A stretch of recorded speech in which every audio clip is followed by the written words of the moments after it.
tegelikult valitsusel eriti palju raha ei olegi, mida ümber paigutada.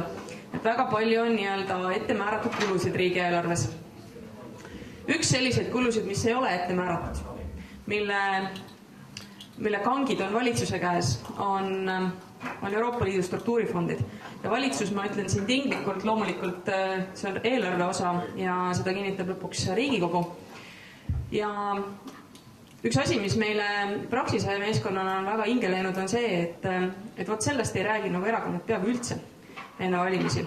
Aga see on teema, mis peab jõudma otsusteni lähema 2 aasta jooksul. Suurusjärk 55 miljardit krooni, veel Eesti rahas mõtleme, mina küll mõtlen Eesti rahas veel, et need rahad on väga suured rahad, ehk umbes samasugune suurusjärk on ka võimalik eeldada, et on järgmisel Euroopa Liidu programmperioodil Eesti kasutada. See programmperiood algab 2014. aastast, ehk järgmine Riigikogu koosseis ja järgmised valitsused disainivad selle, mida ülejärgmine valimistsükkel teha saab Euroopa Liidu rahaga. Ja võib-olla hästi lühidalt ütleme seda, et praegu see periood läheb hästi palju raha infrastruktuuri, läheb selleks, et ehitada igasugu asju üles, nii teedest, keskkonnainfrastruktuurist, haiglatest, kuni ka paljude muude ehitisteni üle Eesti, siis mõtlemiskoht on see, et mida teha järgmisel perioodil, kui valdavalt tulevad nende ehitiste ülalpidamiskulud, aga vaja on otsustada, kuidas moodi investeerida inimkapitali. Ja nüüd, kui eelmisest diskussioonivoorust me saime ideid, et mida siis võiks teha, siis nüüd, mitte küll väga pikalt, aga võib-olla üks 15 minutit, palun mõelge oma laudades selle peale, et kui nüüd tänase teema juurde tulla, et need samad rahvastikupoliitika valikud, sotsiaalkaitse valikud, siis mida teie eelistaksite teha ära Euroopa Liidu vahendite toel? Sest nagu öeldud, see on üks suur osa vaba raha, mida riigieelarvest naljalt võtta ei ole, vaid et selle rahaga annab midagi prioritiseerida, kui muude asjadega on valikuvabadust vähem. Nii et mõelge selle üle ja siis kuulame, mis lauad arvad. Üks 15 minutit. Meil oli väga lihtne kogu raha haridusse ja avalikku haridusse ja alutades alusharidusest ja me jõudsime üles välja ja siis me rääkisime küll sellest, et see süsteem peaks olema paindlik, kuna meil on väga keeruline ette ennustada, millised on need oskused, mida 30 aasta pärast on tarvis. Kasutasime ka mõistet, et ei peaks võib-olla ainult eelmisteks lahinguteks valmistuma, vaid peaks olema valmis ka ootamatuteks lahinguteks, mida pidada tuleb, ehk et need oskused, mida omandada, ei saa põhineda ainult sellel, mida oma tänase toodangu valmistamiseks ettevõtjad alati pakuvad, aga põhimõtteliselt jäi üles küll lõpuni konsensusele ei jõudnud, et kas ja milline roll siis kutseharidusel ja BLRT keevitajatel on. Aga samamoodi rääkisime sellest, et haridussüsteemi ei tohiks ära lõhkuda näiteks siis selliseks formaalhariduseks ja siis huvihariduseks ja kõigiks muuks, kuna üks mõte oli, et tulevikus ainukene põhiline töö või oskus, mis alles jääb tõenäoliselt on loovus. Et masinad teevad sellised lihtsad asjad inimeste eest valdavalt näiteks ära. Ehk et huviharidus ja ma ise kuna me ei jõudnud seda väga pikalt arutada, aga käisin välja mõtte, et kuni kella 4-ni, ma nüüd pikendaks isegi kuni kella 5-ni, võiks kõik avalikud koolimajad olla tasuta kõigile lastele ja seal toimuvate ringide osas kättesaadaval, et ei oleks tarvidust oma ruume ja saale välja üürida ettevõtetele siis kõikvõimalikeks tegevusteks. Ikkagi veel kauem, me pikendasime seda veel 6 ja kella 7-ni. Ööpäeva ringselt. Ma ei tea, kas keegi tahab veel midagi lisada? Nii, teil on väga selge. Vabandust, regionaalpoliitika mõte käis ka sees, aga me ei jõudnud päriselt arusaamisele või selles mõttes konsensusele, et mis see peaks olema, aga mõte on selles, et kui me paneme raha haridusse, siis mitte ainult Tallinnasse. Miinimumina. Selge. Nii, aga nüüd see laudkond, mida teie järeldasite? Kes siis tahab sõna võtta? No meie hariduse poolest väga palju ei rääkinud, me alustasime eelkõige sotsiaalkaitse või rahvastiku poolest ei rääkinud sotsiaalkaitsest ja kindlasti üks teema on tööhõivepoliitika, ilma milleta kuidagi ei saa, kui inimesed peavad kauem tööturul konkurentsivõimelised püsima ja nii edasi, siis seda raha on loomulikult ka seni pandud tööhõivepoliitikasse, aga tegelikult me oleme ikkagi Euroopa keskmisega võrreldes väga-väga palju tagapool ja see on piisake meres, mis seni on tehtud.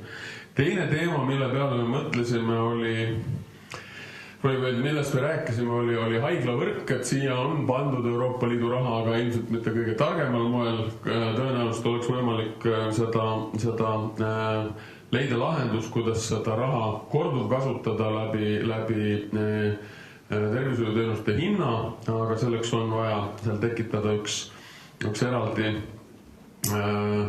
asjandus, millest on tegelikult juba ligi 10 aastat tagasi ka räägitud ja otsustatud, aga tegemiseni pole jõutud.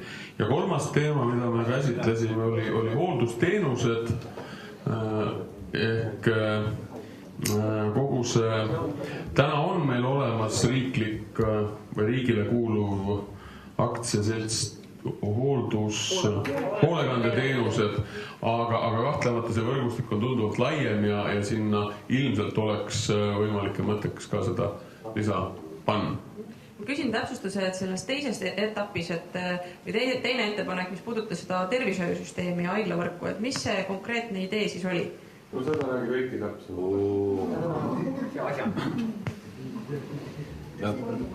Kõigepealt tahan öelda, et mina siin tegelesin ka vallatusega, nimelt vallaten siis teie ees ka, et vaadake, et kui nüüd see möll Araabia maailmas võtab niisuguse vinge pöörde, et meie Euroopa Liidus ühiselt otsustame, et Türgi võiks ruttu saada Euroopa Liidu liikmeks, siis meie maksame sotsiaalfondi raha, me enam ei saa.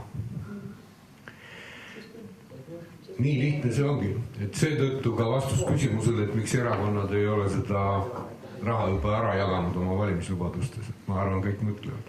Tegemist on siis ühe sellise värkstoaga, mis mõeldi välja tõesti 10 aastat tagasi nüüdseks juba ja mille mõte oli siis selles, et see raha panda ringleda, see on siis kapitali investeeringutelt maksed, mis jäävad haigekassa sisse.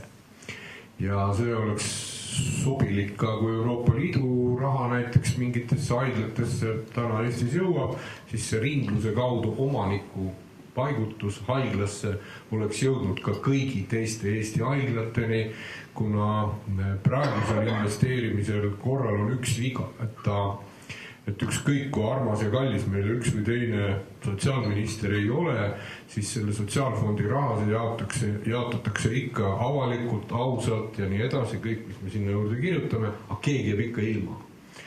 Teenuse hinna kaudu kapitalikulude katmine on aus, siis need, kes teevad rohkem, saavad raha rohkem.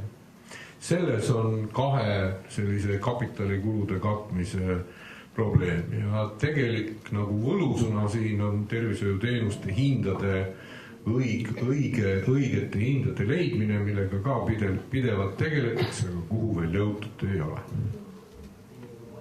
Selge nii, et mitte ehitada enam haiglaid otse struktuurivahenditest, vaid põhimõtteliselt anda see läbi haigekassa, põhimõtteliselt see raha ringlema. Täiesti fundamentaalne muutus, eks ole. Aga palun, teie laudkond, mis idee teil oli?